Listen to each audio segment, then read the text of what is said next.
नमस्ते प्रणाम आप सबका मित्र दोस्त, मैं मुन्ना बिहारी। और एक बार फिर से हमारे बीच बहुत ही अच्छे कलाकार, बहुत ही अच्छे आर्टिस्ट, और इनका नाम हुआ साहिल राज, है ना जी। रहने वाले हैं झौवा डाला, यानी छपरा जिला में ही पड़ता है। और आइए डायरेक्टली हम सब इनके माध्यम से संगीत सुनते हैं। आमी में लागल बा मेला बलम तनी हमके घुमाई दना। आमी में लागल बा मेला बलम तनी हमके घुमाई दना। हमके घुमाई दो, हमके घुमाई दो, हमके घुमाई दो, हमके घुमाई दो। अंबिका भवानी देखाई दो बलम तनी हमके घुमाई दो ना। आमी में लागल बा मेला बलम तनी हमके घुमाई दो ना।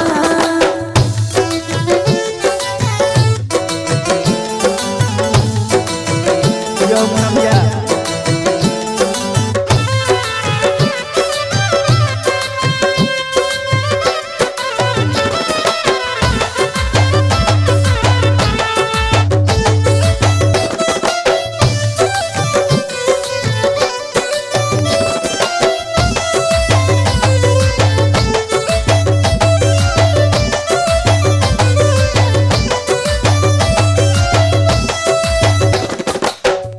आगे के लाइन में क्या कहता है?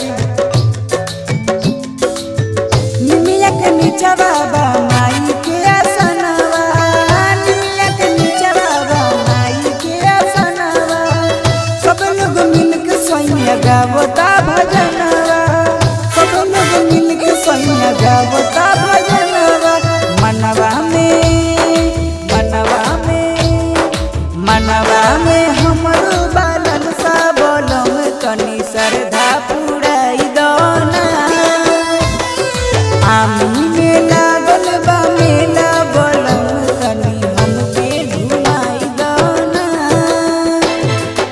आइए, प्यारा सा प्रस्तुति आप सब सुन रहे थे साहिल राज की आवाज में। और इतने कम उम्र में इतना अच्छा गा लेना बहुत कठिन होता है।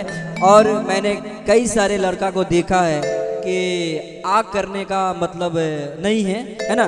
तो इतना अच्छा गा लेते हैं, मुझे तो अच्छा लगा। लेकिन आप सभी को कितना अच्छा लग रहा है, आप सब कमेंट बॉक्स में जाइए, लिखिए। और ऐसे ऐसे लड़का को अगर आप लोग सपोर्ट कीजिएगा, मनोबल बढ़ाइएगा, तभी तो आगे बढ़ेंगे, है ना। तो आप सब गर्जीवन हैं, हम लोग के मालिक आप सब हैं, है ना। तो प्लीज करके कमेंट बॉक्स में लिख दीजिएगा। चलिए नेक्स्ट वीडियो में मिलते हैं, तब तक के लिए good take care, bye bye, जय हिंद, जय भारत, वंदे मातरम।